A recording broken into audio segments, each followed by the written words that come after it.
Maths கிளீனை தரும் 3 கட்டிகளுடனான Vim maths கட்டி 30 ரூபாய் மேக்ஸ் அமைப்புடன்.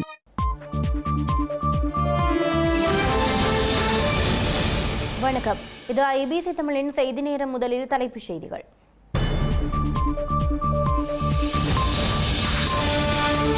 அனுரகுமாரவின் தேர்தல் விஞ்ஞாபனத்தில் இனப்பிரச்சனை தீர்வு இல்லை.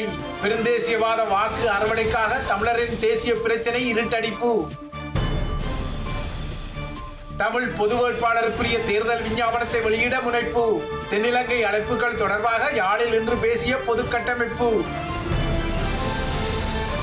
ஸ்ரீலங்காவின் தேர்தல் விதி முறைகேடுகள் 1000 தாண்டியது. 4 வன்முறைகள் உட்பட 1052 முறைகேட்டு சம்பவங்கள். இந்திய சீன போர்க்கப்பல்கள் ஏககாலத்தில் இலங்கைக்குள் நுழைவு. தேர்தல் காலத்தில் அடுத்தடுத்து கொழும்பு செல்லும் அமெரிக்க, இந்திய, சீன கலங்கள். உக்ரைனிய தலைநகர் உட்பட நாடளாவிய ரீதியில் ரஷ்யா பெருந்தாக்குதல். மின்சாரம் மற்றும் நீர் விநியோக உட்கட்டமைப்புகள் மீது இலக்கு. லண்டன் நொட்டிஹில் களியாட்ட நிகழ்வில் கத்திக்குத்து சம்பவங்கள். 7000 காவல்துறை பாதுகாப்புடன் இன்று இறுதி நாள் வீதி பேரணி.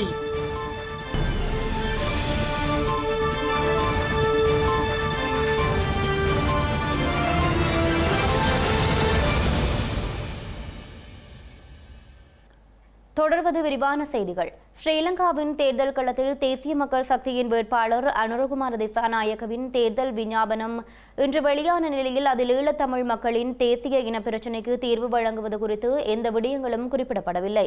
இந்த விடயம் குறித்து தேசிய மக்கள் சக்தி மற்றும் மக்கள் விடுதலை முன்னணியின் தமிழ் பிரமுகரான ராமலிங்கம் சந்திரசேகரனை ஐபிசி தமிழின் செய்திப்பிரிவு தொடர்பு கொண்டபோது முன்னுக்கு பின் முரணான வகையில் மழுப்பலாக பதிலளித்துள்ளார். வளமான நாடு அழகான வாழ்க்கை என்ற தலைப்பில் இன்று காலை வெளியான தேசிய மக்கள் சக்தியின் கொள்கை பிரகடன அறிக்கையில் தமிழ் மக்களின் அரசியல் பிரச்சினை முற்றாக மறக்கடிக்கப்பட்டுள்ளது. இன பிரச்சினை குறித்தோ அதற்குரிய தீர்வு குறித்தோ இந்த தேர்தல் அறிக்கையில் எந்த விடயங்களும் குறிப்பிடப்படாத நிலையானது சிங்கள பெருந்தேசிய வாக்குகளை அனுரகுமார திசாநாயக்க பெற முயல்வது தெளிவாக தெரிந்துள்ளது. இந்த நிலையில் வடக்கு கிழக்கு இணைந்து சமஷ்டி முறையை தமிழர்களுக்கு வழங்க தயாராகும் வேட்பாளருக்கே தமது ஆதரவு வழங்கப்படும் என தெரிவித்து தென்னிலங்கை வேட்பாளர்களின் தேர்தல் விஞ்ஞாபனங்களுக்கு காத்திருந்த தமிழரசு கட்சிக்கு அனுரகுமார் என இந்த தேர்தல் விஞ்ஞாபனமானது தமிழ் மற்றும் முஸ்லிம் மக்களின் வாக்குகளின்றி தானும் இந்த தேர்தலில் வெற்றி பெற முடியும் என்ற மறைமுக செய்தியை சொல்லியுள்ளது. ஏற்கனவே ராஜபக்ஷ அணியின் வேட்பாளர் நாமல் ராஜபக்ஷவின் நிலைப்பாடும் வடக்கு கிழக்கு இணைப்புக்கு எதிராகவும் காவல்துறை மற்றும் காணி அதிகார பகிர்வுக்கு எதிராகவும் இருப்பது தெளிவாகியுள்ளது. ஒற்றையாட்சி என்பதே தமது ஒரே கொள்கை எனவும் நாமல் ராஜபக்ஷ குறிப்பிட்டுள்ளார்.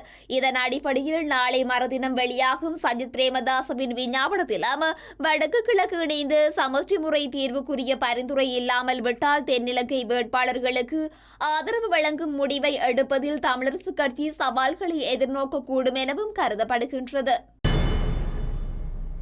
இலங்கையில் தமிழ் மக்களின் இனப்பிரச்சினை விடயத்தை விட நாட்டின் பொருளாதார மீட்சிக்கே முன்னுரிமை அளிக்கப்பட வேண்டும் என தெரிவித்துள்ள தேசிய மக்கள் சக்தி அந்த வேலை திட்டங்களின் வெற்றிகரமான நிறைவேற்றத்தின் பின்னர் அரசியலமைப்பின் ஊடாக தமிழ் மக்களின் உரிமைகள் உறுதிப்படுத்தப்படும் என்றும் தெரிவித்துள்ளது. எனினும் எந்த அடிப்படையில் தமிழ் மக்களுக்கான அரசியல் தீர்வு வழங்கப்படும் என்பதை கூறுவதற்கு மறுத்துள்ள தேசிய மக்கள் சக்தியின் உறுப்பினரான ராமலிங்கம் சந்திரசேகரன் தற்போதைய நிலையில் 13வது அரசியலமைப்பு திருத்தத்தின் அடிப்படையில் தமிழ் மக்களின் உரிமை சார்ந்த விடயம் கையாளப்படும் என்றும் கூறியுள்ளார். இலங்கை பொருளாதார பின்னடைவை எதிர்கொண்டுள்ளதாக தெரிவித்துள்ள ராமலிங்கம் சந்திரசேகரன், ஆகவே பொருளாதார மீட்சிக்கு முன்னுரிமை அளிக்கப்பட வேண்டும் எனவும் வலியுறுத்தியுள்ளார். சிதைவடைந்த உடலான நாட்டின் பொருளாதாரத்தை சரி செய்வதற்கான முன்மொழிவுகளே தேசிய மக்கள் சக்தி என தேர்தல் விஞ்ஞாபனத்தில் உள்ளதாக அவர் கூறியுள்ளார். இதேவேளை திட்டங்கள் நிறைவேற்றப்பட்ட பின்னர் தமிழ் மக்களின் உரிமை தொடர்பாக புதிய அரசியல் அமைப்பு உருவாக்கப்படும் எனவும் ராமலிங்கம் சந்திரசேகரன் குறிப்பிட்டுள்ளார். அத்துடன் நாட்டின் அரசியல் அமைப்பு என்பது ஒட்டுமொத்த நாட்டிற்கானதே தவிர தனி மனிதனுக்கானது அல்ல எனவும் அவர் கூறியுள்ளார். மக்களின் வாக்குகளை பெறுவதற்காக அரசியல்வாதிகள் போலியான வாக்குறுதிகளை வழங்குவதாக கூறியுள்ள ராமலிங்கம் சந்திரசேகரன், தமிழர்களும் ஏமாற்றப்பட்ட வரலாறை காணப்படுவதாகவும் குறிப்பிட்டுள்ளார். கல்வி, சுகாதாரம் உள்ளிட்ட அனைத்து விடயங்களும் ஒரு இனத்திற்கானது அல்ல எனவும் முழு நாட்டிற்கானது என்ற போதிலும் தமிழ் மக்களின் தனித்துவமும் பாதுகாக்கப்படும் செய்யப்படும் எனவும் அவர் கூறியுள்ளார். மாகாண சபை தேர்தல்களை நடத்துவோம் என கூறியுள்ளதன் மூலம் 13வது அரசியலமைப்பு திருத்தத்தை ஏற்றுக்கொண்டுள்ளதாகவும் ராமலிங்கம் சந்திரசேகரன் தெரிவித்துள்ளார். 13வது அரசியலமைப்பு திருத்தம் கூட தமிழ் மக்களின் அங்கீகாரத்துடன் கொண்டுவரப்பட்ட ஒன்று அல்ல எனவும் ராமலிங்கம் சந்திரசேகரன் குறிப்பிட்டுள்ளார். ஆகவே புதிய அரசியலமைப்பின் தேவை காணப்படுவதாகவும் அதுவரை 13வது திருத்தத்தின் கீழ் விடயங்கள் கையாளப்படும் எனவும் அவர் குறிப்பிட்டுள்ளார். கடந்த 75 ஆண்டுகளாக மத்திய இனவாதத்தை மூலதனமாக கொண்டு வாழ்ந்து வந்த கும்பலே ஆட்சியில் இருந்ததாகவும் அவர்களில் இருந்து தாம் வித்தியாசப்பட்டவர்கள் எனவும் ராமலிங்கம் சந்திரசேகரன் கூறியுள்ளார். காவல்துறை மற்றும் காணி அதிகாரங்கள் விடயத்தில் புதிய அரசியலமைப்பின் ஊடாகவே தீர்வுகள் வழங்கப்படும் எனவும் மக்களின் அபிப்பிராயத்தின் அடிப்படையில் புதிய அரசியலமைப்பு அங்கீகரிக்கப்படும் எனவும் அவர் குறிப்பிட்டுள்ளார். இலங்கையில் உள்ள பெரும்பான்மையின சிங்கள மக்கள் மாத்திரமன்றில் தமிழ் மக்களினதும் அங்கீகாரத்துடனேயே புதிய அரசியலமைப்பு அங்கீகரிக்கப்படும் எனவும் ராமலிங்கம் சந்திரசேகரன் நம்பிக்கை வெளியிட்டுள்ளார். ஜனாதிபதி தேர்தலில் களமிறங்கியுள்ள தமிழ் பொது வேட்பாளர் பாவனா அரியநேந்திரனின் தேர்தல் விஞ்ஞாபனத்தை தயாரிக்கும் பணிகள் தற்போது இடம்பெற்று வருவதாக தமிழ் தேசிய பொது கட்டமைப்பு தெரிவித்துள்ளது. தேர்தல் விஞ்ஞாபனம் எதிர்வரும் சில நாட்களில் உறுதி செய்யப்பட்ட பின்னர் வெளியிடப்படும் என யாழ்ப்பாணத்தில் இடம்பெற்ற சந்திப்பின் பின்னர் பொது கட்டமைப்பு கூறியுள்ளது. தமிழ் தேசிய பொது கட்டமைப்பின் உறுப்பினர்கள் யாழ்ப்பாணத்தில் ஒன்று கூடி இன்றைய தினம் விசேட கலந்துரையாடலில் ஈடுபட்டனர். பொது கட்டமைப்பில் அங்கம் வகிக்கின்ற வடகிழக்கில் உள்ள அரசியல் கட்சிகளின் தலைவர்கள் உள்ளிட்ட குடிசார் சமூகத்தினர் என பலரும் இந்த கலந்துரையாடலில் கலந்து கொண்டிருந்தனர். இதன்போது தேர்தல் பிரச்சார பணிகள் மற்றும் தேர்தல் விஞ்ஞாபன தயாரிப்பு உள்ளிட்ட விடயங்கள் குறித்து கலந்துரையாடப்பட்டதாக தமிழீழ விடுதலை இயக்கத்தின் ஊடக பேச்சாளர் குருசாமி சுரேந்திரன் தெரிவித்தார். தமிழ் தேசிய கட்சிகளும் தமிழ் பொதுச்சபையும் ஒன்றிணைந்து அடுத்த கட்டமாக பொது வேட்பாளருடைய பிரச்சார நடவடிக்கைகளை எப்படி முன்னெடுப்பது என்பதை பற்றி தீவிரமாக ஆலோசித்து அது சம்பந்தமான முடிவுகளை எட்டியிருக்கிறோம். மாவட்ட ரீதியாக, தொகுதி ரீதியாக, வடக்கு கிழக்கிலே பரந்துபட்ட அளவிலே எப்படி எல்லோரும் ஒன்றிணைந்து இந்த பிரச்சார நடவடிக்கைகளை முன்னெடுப்பது பற்றியதான தீர்மானங்களை நாங்கள் எட்டியோம். தேர்தல் விஞ்ஞாபனம் இப்பொழுது கலந்துரையாடப்பட்டுள்ளது. அதில் சில திருத்தங்கள் கொள்ள வேண்டியிருப்பதனாலே இன்னும் வருகின்ற 2-3 நாட்களுக்குள் தேர்தல் விஞ்ஞாபனம் உறுதி செய்யப்பட்டு வெளியிடப்படும். தேர்தல் விஞ்ஞாபனம் அந்த நடவடிக்கைகள் மேற்கொள்ளப்படுகிறது. பிரச்சார நடவடிக்கைகள் ஏற்கனவே பல மாவட்டங்களில் ஆரம்பிக்கப்பட்டு விட்டது. யாழ்ப்பாண மாவட்டத்தில் பல இடங்களில் அந்த பிரச்சார வேலைகள் துவங்கி இருக்கின்றது. அதே போன்று கிளிநொச்சி, வவுனியா மாவட்டங்களில் நேற்றைய தினத்திலிருந்து பிரச்சார வேலைகள் ஆரம்பமாக இருக்கின்றது. நாளைய தினம் வேட்பாளர் அவர்களுடன் கிளிநொச்சி மாவட்டத்தில் 3 தினங்கள் முழு கிளிநொச்சி மாவட்டத்தையும் உள்ளடக்கிய வகையில் பிரம்மாண்டமான ஒரு எழுச்சி பேரணி நடைபெற இருக்கின்றது. அதே போன்று அடுத்த கட்டமாக அது அடுத்தடுத்த மாவட்டங்களிலும் தொடர்ந்து நடைபெற இருக்கின்றது. ஆகவே எங்களை பொறுத்தவரையில் இந்த தேர்தலில் வடக்கு கிழக்கு மாகாணங்களில் மிக அதிகபட்சமான வாக்குகளை எடுப்பதை நோக்கமாக கொண்டு சகல விதமான பிரச்சார வேலைகளும் முடிக்கப்பட்டிருக்கின்றது. இன்றைக்கு எல்லோரும் கூடி அதனை மிக வேகமாக முன்னெடுத்து செல்வதற்கான முடிவுகளை நாங்கள் மேற்கொண்டிருக்கிறோம். ஒன்றிணைந்து அது கூட்டங்களில் கலந்து கொள்வது, இல்லை என்றால் கலந்து கொள்வதில்லை என்பது போன்ற முடிவு நாங்கள் எடுத்திருக்கிறோம். அவ்வாறான ஒரு தேவையான சந்தர்ப்பங்கள் ஏற்படும் இடத்து, அப்படியான கோரிக்கைகள் வருகிற இடத்து நாங்கள் அந்த நேரம் அதைகளை ஆலோசித்து முடிவு செய்வதாக, கூட்டாக ஒற்றுமையாக ஒன்றிணைந்து முடிவெடுப்பதாக நாங்கள் தீர்மானித்தோம். இதேவேளை வடக்கு கிழக்கின் 8 மாவட்டங்களிலும் தேர்தல் பிரச்சார பணிகள் திட்டமிட்டுள்ளதாக கூறிய தமிழ் பொது வேட்பாளர் பாவனா அரியநேந்திரன் மக்கள் மனதில் சங்கு சின்னம் ஆழமாக பதிந்துள்ளதாக கூறியுள்ளார். எனவே அரச ஊழியர்கள் முதல் கட்டமாக நடைபெறவுள்ள தபால் மூல வாக்களிப்பில் சங்கு சின்னத்திற்கு வாக்களித்து ஆதரவினை வழங்குமாறு அவர் கேட்டுக்கொண்டுள்ளார். அந்த பிரச்சாரங்கள் சென்றடைகின்ற போதுதான் நாங்கள் எதிர்பார்த்த இலக்கை அடையலாம், எதிர்பார்த்த வெற்றியை அடையலாம் என்பதற்காக எங்கள் பிரச்சார பணி தொடர்ந்து நடைபெற்று கொண்டிருக்கும். ஆகவே மக்களாகிய நீங்கள் வெளிப்படைய வேண்டும். இன்னும் நாங்கள் வரவில்லை. என்னை பொறுத்த மட்டில் நான் ஒரு இலங்கை நாட்டுக்கான ஜனாதிபதி வேட்பாளராக தெரிவு செய்யப்பட்டாலும் எங்கள் வடகிழக்கை இலக்கு வைத்துதான் எங்கள் பிரச்சார பணி செய்கின்றது. வடகிழக்கிலே முழுமையாக 8 மாவட்டங்களில் கூட நாங்கள் பரவலாகத்தான் செல்ல வேண்டிய ஒரு இடம் இருக்கின்றது. கிராமங்களுக்கு வரவில்லை அல்லது எங்கள் வீட்டுக்கு வரவில்லை, அவரிடம் கதைக்கவில்லை என்கின்ற மனோநிலையை நீங்கள் விட்டுவிட வேண்டும். உங்களுக்கும் அந்த உரிமை இருக்கின்றது. நான் வராவிட்டாலும் நீங்கள் எங்களுக்காக, நாங்கள் உங்களுக்காக என்ற மனோநிலையை நீங்கள் மாற்றிக்கொள்ள வேண்டும். வேண்டும். நீங்கள் அனைவரும் இந்த பிரச்சார பணியை செய்ய வேண்டும். மீண்டும் மீண்டும் நான் கூறுகின்றேன், அரச ஊழியர்கள், அன்பார்ந்த ஆசிரியர்கள், மாணவர்கள், வேறு திணைக்களங்களில் வெளியிடுகிறவர்கள் இதுவரும் 4ஆம் தேதி, 5ஆம் தேதி, 6ஆம் தேதி செப்டம்பர் மாதம் மறந்து விட வேணாம். நீங்கள் போன உடனே பலர் பேப்பரை எடுத்து 18வது இலக்கத்துக்குள்ளே பேர் இருக்கின்றது, சங்கி இருக்கின்றது, ஒரு புள்ளடியை போட்டுவிட்டு வர வேண்டும். ஆகவே இந்த விடயங்களை நீங்கள் முற்கூட்டியே செய்கின்ற போது உங்கள் அரச ஊழியர்கள் காட்டுகின்ற அந்த அக்கறை என்பதுதான் ஏனைய மக்களுக்கும் சென்றடையும். இதுதான் பலமை. அதை நீங்கள் செய்வீர்கள் என்ற நம்பிக்கை எனக்கு இருக்கின்றது. தமிழ் தரப்பில் உள்ள அனைவரையும் ஒன்றிணைக்க வேண்டும் என்ற ஒரு காரணத்தினாலேயே தமிழ் பொது வேட்பாளரை ஜனாதிபதி தேர்தலில் நிறுத்தியுள்ள நிலையில் இலங்கை தமிழரசுக் கட்சி அதற்கு ஒத்துழைப்பு வழங்க வேண்டும் என தமிழீழ விடுதலை இயக்கத்தின் ஊடக பேச்சாளர் குருசாமி சுரேந்திரன் குறிப்பிட்டுள்ளார். தமிழரசுக் கட்சியில் அங்கம் வகிக்கும் சிவஞானம் ஸ்ரீதரன், சார்ல்ஸ் நிர்மலநாதன் மற்றும் ஸ்ரீநேசன் ஆகியோர் தமது ஆதரவினை பொது வேட்பாளர்களுக்கு வெளிப்படுத்தியமை வரவேற்கத்தக்கது எனவும் யாழில் இன்று இடம்பெற்ற ஊடக சந்திப்பில் குருசாமி சுரேந்திரன் குறிப்பிட்டுள்ளார்.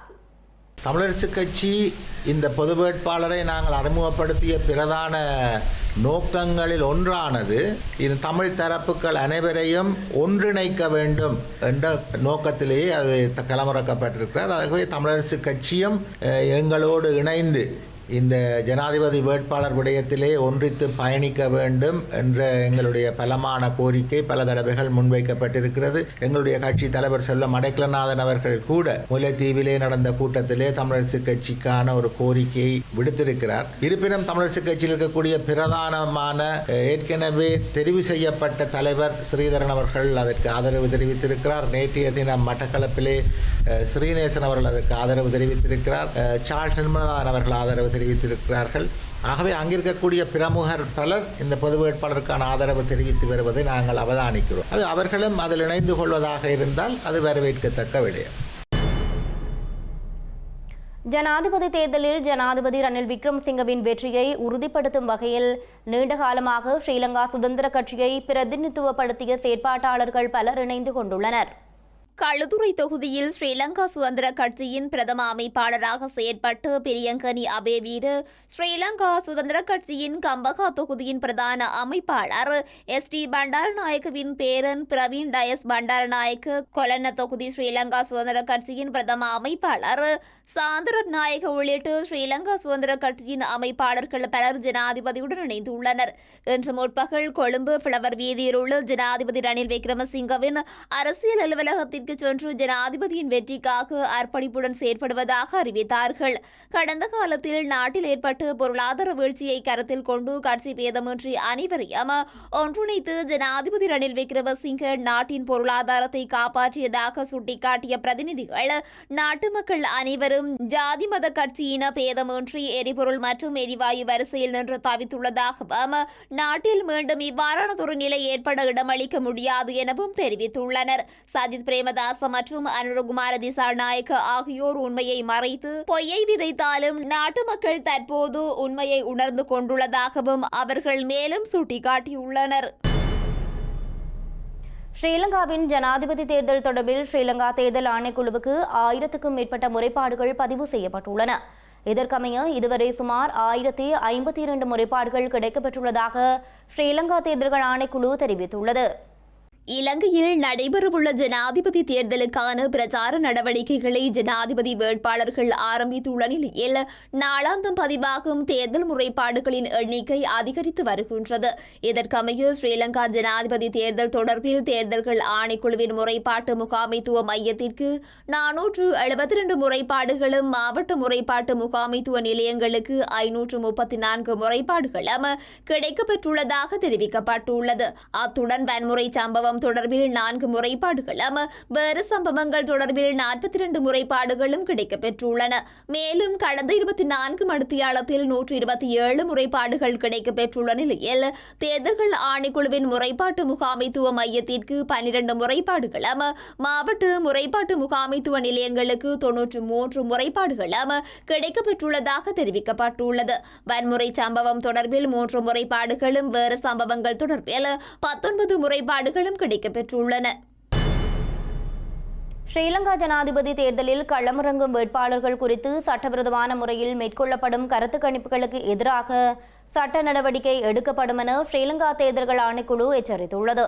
அதே நேரம் ஒரு நபருக்கு ஆதரவாக மேற்கொள்ளப்படும் கருத்து கணிப்புகள் தொடர்பிலும் தேர்தல்கள் ஆணைக்குழு உன்னிப்பாக அவதானித்து வருவதாக அந்த ஆணைக்குழுவின் அதிகாரி ஒருவர் தெரிவித்துள்ளார். இலங்கையில் நடைபெறவுள்ள ஜனாதிபதி தேர்தல் தொடர்பில் பல்வேறு தரப்பினரால் மேற்கொள்ளப்படும் கருத்து கணிப்புகளை நம்பி ஏமாற வேண்டாம் என ஸ்ரீலங்கா தேர்தல்கள் ஆணைக்குழு வாக்காளர்களிடம் கோரியிருந்தது. அத்துடன் கருத்து கணிப்புகளின் அடிப்படையில் வாக்காளர்கள் தங்கள் கருத்தை மாற்ற வேண்டிய அவசியம் இல்லை எனவும் தேர்தல்கள் ஆணையாளர் நாயகம் சமன் ஸ்ரீ ரட்நாயக்க ஏற்கனவே தெரிவித்திருந்தார். இந்த நிலையில் சட்டவிரோதமான முறையில் மேற்கொள்ளப்படும் கருத்து கணிப்புகளுக்கு எதிராக விசாரணைகள் முன்னெடுக்கப்பட்டு குறித்த நடவடிக்கைகளில் ஈடுபட்டவர்களுக்கு எதிராக சட்ட நடவடிக்கை எடுக்கப்படும் என அவர் தற்போது கூறியுள்ளார். ஸ்ரீலங்கா தேர்தல்கள் ஆணைக்குழுவில் மேற்கொள்ளப்படும் முறைப்பாடுகளுக்கு அமைய குறித்த விசாரணைகள் முன்னெடுக்கப்படும் என அவர் குறிப்பிட்டுள்ளார். எனினும் கருத்து கணிப்புகள் தொடர்பில் இதுவரை எந்தவொரு முறைப்பாடும் ஸ்ரீலங்கா தேர்தல்கள் ஆணைக்குழுவில் மேற்கொள்ளப்படவில்லை என சமன் ஸ்ரீ ரட்நாயக்க தெரிவித்துள்ளார். மேலும் மக்களின் வாக்குகளில் பாதிப்புகளை ஏற்படுத்தும் வகையில் கருத்து கணிப்புகள் மேற்கொள்ளப்படக்கூடாது எனவும் அவர் வலியுறுத்தியுள்ளமை குறிப்பிடத்தக்கது. ஐரோப்பிய ஒன்றியத்தின் தேர்தல் கண்காணிப்பு பிரதிநிதிகளை ஸ்ரீலங்கா வெளிவிவகார அமைச்சர் அலி சப்ரி வரவேற்றுள்ளார். கொழும்பில் உள்ள வெளிவிவகார அமைச்சின் வளாகத்தில் வைத்து ஐரோப்பிய நாடாளுமன்ற உறுப்பினரும் ஐரோப்பிய ஒன்றிய தேர்தல் கண்காணிப்பு குழுவின் பிரதம கண்காணிப்பாளருமான நாச்சோ சான்செஸ் அமோரை அலி சப்ரி சந்தித்து கலந்துரையாடியுள்ளார். தேர்தல் காலம் முழுவதிலும் சுதந்திரமான மற்றும் வெளிப்படையான ஐரோப்பிய ஒன்றிய தேர்தல் கண்காணிப்பு பணிகளை இலங்கையில் மேற்கொள்வதை உறுதிப்படுத்துவதற்கு ஸ்ரீலங்கா அரசாங்கம் ஒத்துழைப்பு வழங்கும் என வெளிவிவகார அமைச்சர் உறுதியளித்துள்ளார். ஸ்ரீலங்கா தேர்தல் ஆணைக்குழுவின் அழைப்பை தொடர்ந்து செப்டம்பர் மாதம் 21ஆம் தேதி இலங்கைக்கு தேர்தல் கண்காணிப்பு பணிக்குழுவை அனுப்ப ஐரோப்பிய ஒன்றியம் முடிவு செய்திருந்தது. ஐரோப்பிய ஒன்றியம் இலங்கையில் தேர்தல் செயல்முறைகளுடன் நீண்ட வரலாற்றை கொண்டுள்ளதுடன் நாட்டுடனான ஐரோப்பிய ஒன்றியத்தின் அர்ப்பணிப்பு மற்றும் பங்காளித்துவத்தை பிரதிபலிக்கும் வகையில் 6 சந்தர்ப்பங்களில் தேர்தல் கண்காணிப்புக்கென தமது பணிக்குழுவை அனுப்பியிருந்தது. அந்த வகையில் ஸ்ரீலங்காவின் ஜனாதிபதி தேர்தலை கண்காணிப்பதற்கு ஐரோப்பிய நாடாளுமன்ற உறுப்பினரான நாச்சோ சான்செஸ் அமோரை வெளிவிவகார மற்றும் பாதுகாப்பு கொள்கைக்கான ஒன்றியத்தின் உயர்மட்ட பிரதிநிதியும் ஐரோப்பிய ஆணைக்குழுவின் துணைத் தலைவருமான ஜோசப் பெரல் நியமித்திருந்தார் என்பதும் குறிப்பிடத்தக்கது. இந்த நிலையில் இலங்கையில் நடைபெறவுள்ள ஜனாதிபதி தேர்தலை கண்காணிப்பதற்காக 12 நாடுகளின் பிரதிநிதிகளுக்கு அழைப்பு விடுக்கப்பட்டுள்ளதாக ஸ்ரீலங்கா தேர்தல்கள் ஆணைக்குழுவின் தலைவர் RMAL ரத்நாயக்க தெரிவித்துள்ளார். இதன்படி இந்தியா, நேபாளம், பங்களாதேஷ், மாலைதீவு உள்ளிட்ட நாடுகளின் பிரதிநிதிகளுக்கு அழைப்பு விடுக்கப்பட்டுள்ளதாக RMAL ரத்நாயக்க கூறியுள்ளார். இலங்கையில் எதிர்வரும் 21ஆம் தேதி ஜனாதிபதி தேர்தல் நடைபெறவுள்ள நிலையில் அதனை கண்காணிப்பதற்காக ஐரோப்பிய ஒன்றியத்தின் பிரதிநிதிகள் இலங்கைக்கு பயணம் செய்துள்ளனர். அத்துடன் பல்வேறு அமைப்புகள் மற்றும் நாடுகளின் தலைவர்களின் பிரதிநிதிகளும் தேர்தல் கண்காணிப்பிற்காக இலங்கைக்கு பயணம் செய்ய உள்ளதாக ஸ்ரீலங்கா தேர்தல்கள் ஆணைக்குழுவின் தலைவர் RMAL ரட்நாயக்க தெரிவித்துள்ளார். இதன்படி பொதுநலவாய தேர்தல் மேற்பார்வையாளர்கள் மற்றும் ஆசிய தேர்தல் கண்காணிப்பு வலையமைப்பின் பிரதிநிதிகள் இலங்கைக்கு பயணம் செய்ய உள்ளதாக அவர் குறிப்பிட்டுள்ளார். ஸ்ரீலங்கா ஜனாதிபதி தேர்தலின் வாக்களிப்பு செயல்முறை உள்ளிட்ட தேர்தல் தொடர்பான அனைத்து நடவடிக்கைகளையும் குறித்த தரப்பினர் அவதானிப்பதோடு இது தொடர்பான அறிக்கைகளை தேர்தலின் பின்னர் சமர்ப்பிப்பார்கள் எனவும் RMAL ரட்நாயக்க தெரிவித்துள்ளார். இதேவேளை ஸ்ரீலங்காவின் முன்னாள் நாடாளுமன்ற உறுப்பினர்களான ஹெரின் பெர்னாண்டோ மற்றும் மனுஷன் நாணயக்கார ஆகியோரின் செயற்பாடுகளை உன்னிப்பாக அவதானித்து வருவதாக ஸ்ரீலங்கா தேர்தல்கள் ஆணைக்குழு தெரிவித்துள்ளது. ஐக்கிய மக்கள் சக்தியிலிருந்து இருவரும் நீக்கப்பட்டதைத் தொடர்ந்து ஜனாதிபதியின் ஆலோசகர்களாக நியமிக்கப்பட்டுள்ள நிலையில் ஸ்ரீலங்கா ஜனாதிபதியின் குறித்த நடவடிக்கைக்கு எதிராக பல முறைப்பாடுகள் கிடைத்துள்ளதாக அந்த ஆணைக்குழுவின் தலைவர் RMAL ரட்நாயக்க தெரிவித்துள்ளார். குறித்த இருவரும் ஒரு வேட்பாளருக்கு ஆதரவாக செயற்படுவதற்காக அரசு வாகனங்கள் போன்ற வரப்பிரசாதங்களை பயன்படுத்தினால் அது தேர்தல் சட்டங்களை மீறும் செயலாக கருதப்படும் என RMAL ரட்நாயக்க சுட்டிக்காட்டியுள்ளார். இலங்கையில் ஜனாதிபதி தேர்தல் நடைபெறவுள்ள நிலையில் இந்திய கடற்படையின் முன்னணி போர்க்கப்பல் ஒன்று இன்று இலங்கையை சென்றடைந்துள்ள சம நேரத்தில் 3 சீன போர்க்கப்பல்களும் இன்று இலங்கையை சென்றடைந்துள்ளன. இதன்படி சீன மக்கள் விடுதலை இராணுவ கடற்படையின் கப்பல்களான கிவி, குஷியான் மற்றும் கிலியாசா ஆகிய 3 போர்க்கப்பல்களும் இன்று காலை கொழும்பு துறைமுகத்தை சென்றடைந்துள்ளன. இலங்கையில் நடைபெறவுள்ள ஜனாதிபதி தேர்தல் சர்வதேச ரீதியில் உற்றுநோக்கலை ஏற்படுத்தியுள்ள நிலையில் கடந்த வாரம் இலங்கைக்கு 3 அமெரிக்க போர்க்கப்பல்கள் சென்றடைந்தன. இந்நிலையில் சீன மக்கள் விடுதலை ராணுவ கடற்படையின் போர்க்கப்பல்களான கிபி, குஷிஷான் மற்றும் கிளியாஷன் ஆகிய 3 போர்க்கப்பல்களும் இலங்கையை சென்றடைந்துள்ளன. இந்த கப்பல்களை ஸ்ரீலங்கா கடற்படையினர் கடற்படை கலாசாரங்களுக்கேற்ப வரவேற்றுள்ளனர். இதன்படி 144.50 மீட்டர் நீளமுள்ள கிவி எனும் கப்பல் 872 பணியாளர்களுடனும், குஷிஷான் மற்றும் கிளியாஷான் எனும் 210 மீட்டர் நீளமுள்ள கப்பல் 272 மற்றும் 334 பணியாளர்களுடனும் இலங்கையை சென்றடைந்துள்ளன. சீன மக்கள் விடுதலை ராணுவ கடற்படையின் முப்படை போர்க்கப்பல்களின் கட்டளை அதிகாரிகள் இன்று ஸ்ரீலங்காவின் மேற்கு கடற்படை கட்டளை தளபதி ரியல் அட்மிரல் சிந்தக்க குமாரசிங்கவை சந்தித்துள்ளனர்.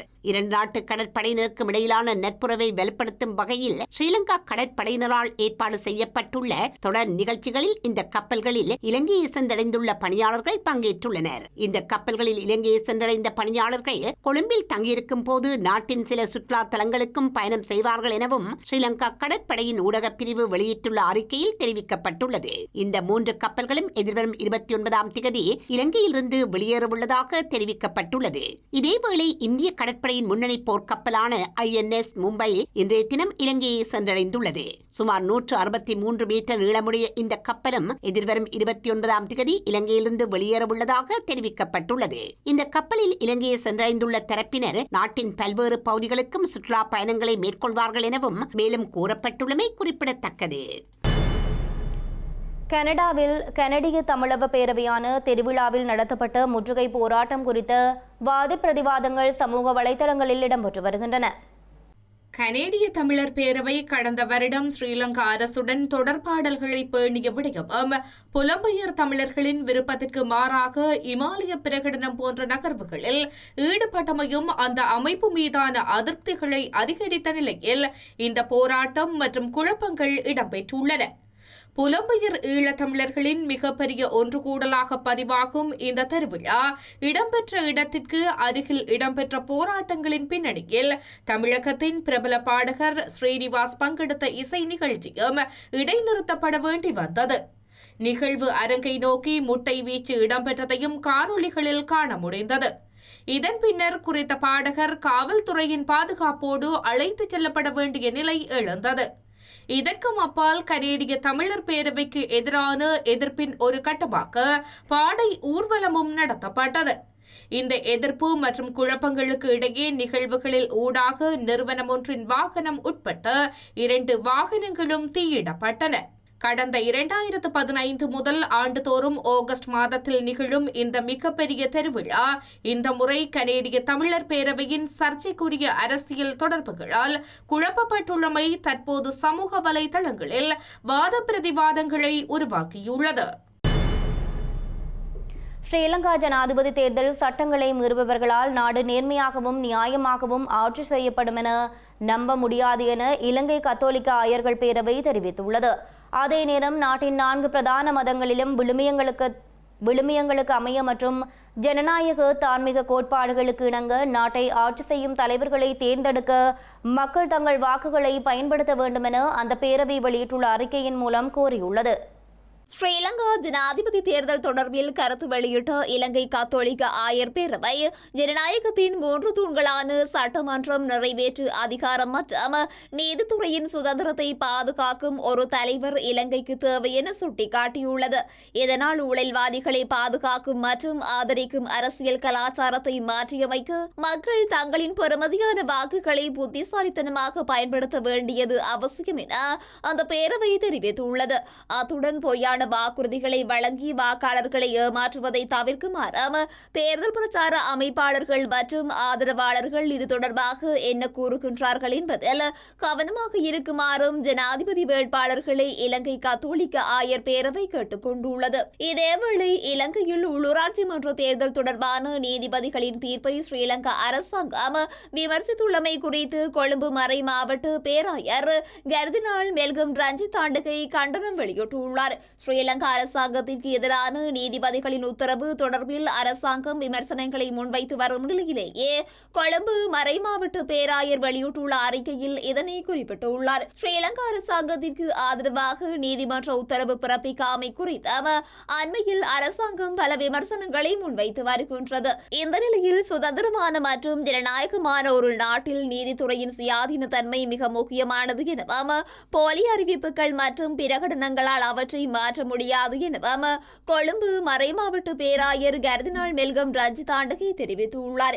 நீதிபதிகளின் உத்தரவு தவறு என கூறப்படும் பட்சத்தில் அவற்றுக்கு எதிராக சட்ட நடவடிக்கை எடுக்கப்பட வேண்டும் எனவும் அவர் வலியுறுத்தியுள்ளார். சுதந்திரமான நீதித்துறை என்பது ஸ்ரீலங்கா அரசியலமைப்பின் மிக முக்கியமான ஒரு அம்சம் எனவும் இதனை உறுதிப்படுத்த வேண்டியது ஆட்சியாளர்கள் மற்றும் அரசாங்கத்தின் கடமை எனவும் அவர் குறிப்பிட்டுள்ளார். இந்த நிலையில் ஸ்ரீலங்கா அரசாங்கம் மற்றும் ஏனைய அரசு நிறுவனங்கள் நீதித்துறையை மதித்து செயல்பட வேண்டும் எனவும் மெல்கம் ரஞ்சிதாண்டகை தெரிவித்துள்ளார்.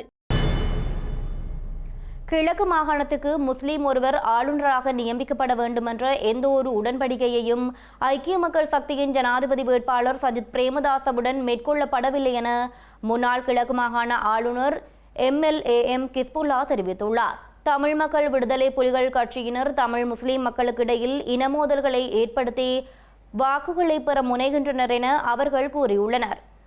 கிழக்கு மாகாணத்தில் உள்ள முஸ்லிம்களின் அடிப்படை தேவைகள் பற்றியே சஜித் பிரேமதாசவுடன் கலந்துரையாடியதாக மட்டக்களப்பில் இடம்பெற்ற நிகழ்வில் அவர் தெரிவித்துள்ளார்.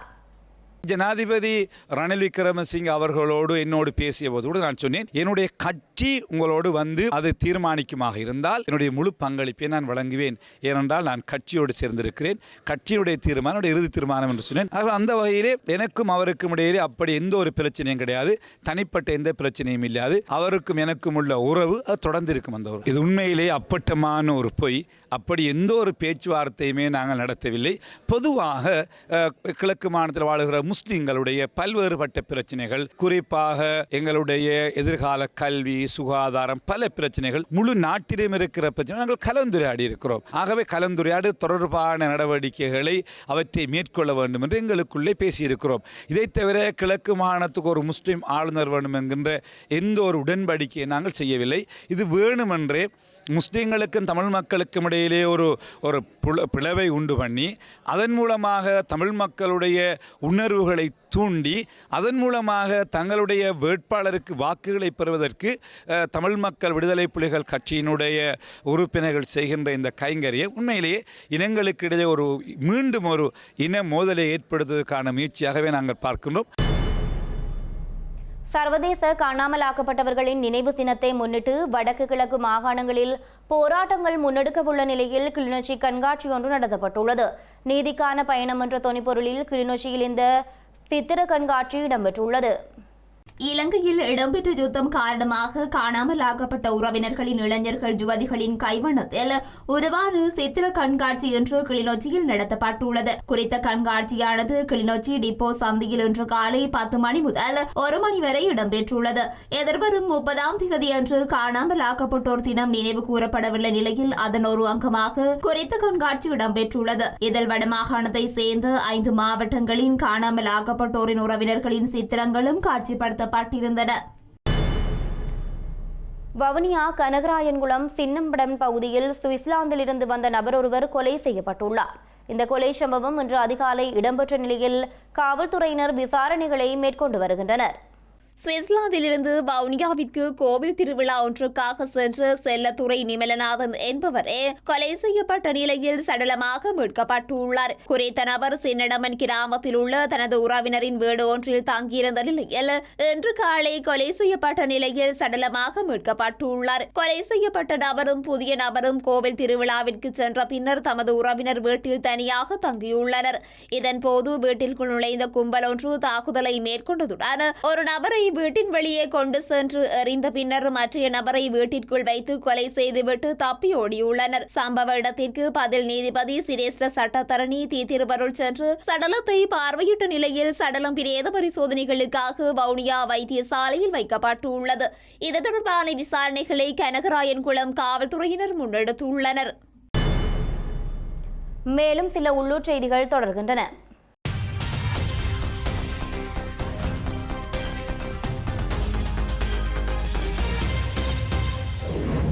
தியாகி பொன் சிவகுமாரனின் 74வது பிறந்தநாள் நிகழ்வு தினமானது உரும்பிராயில் அவருடைய சிலை அமையப்பெற்றுள்ள இடத்தில் நினைவு கூறப்பட்டுள்ளது.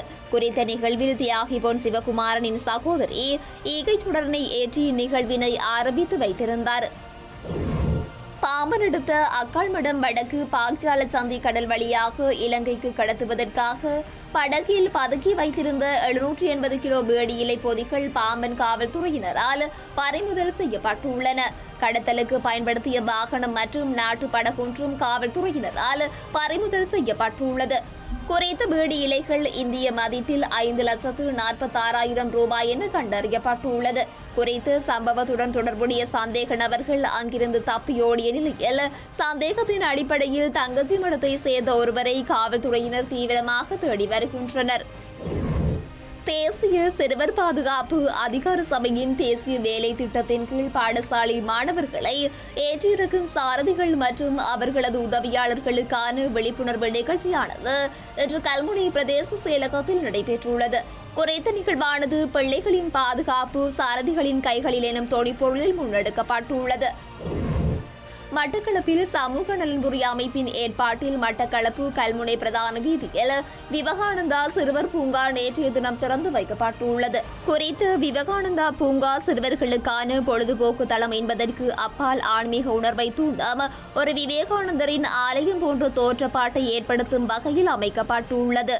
அத்துடன் பூங்காவின் மத்தியில் 30 அடி உயர பிரம்மாண்ட விவேகானந்தா உருவச்சிலை மற்றும் விவேகானந்தரின் பல உருவச்சிலைகளும் அமைக்கப்பட்டுள்ளன.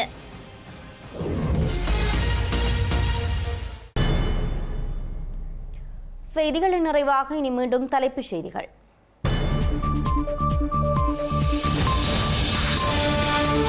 அனுரகுமாரவின் தேர்தல் விஞ்ஞாபனத்தில் இனப்பிரச்சனை தீர்வு இல்லை.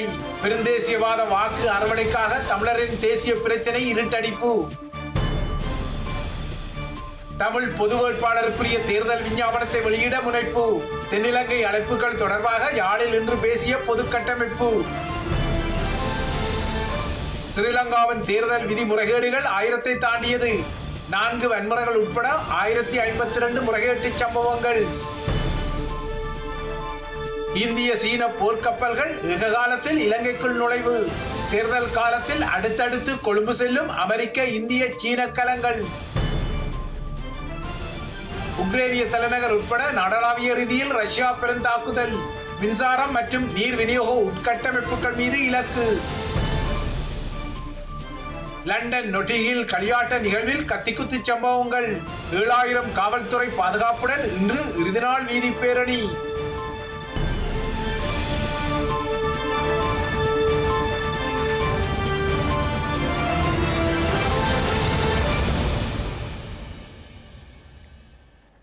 இத்துடன் ஐபிசி தமிழின் செய்தி நேரம் நிறைவடைகின்றது. உடனுக்குடன் செய்திகளை அறிந்து கொள்ள ibctamil.com என்ற இணையதளத்தை பார்வையிடுங்கள். வணக்கம்.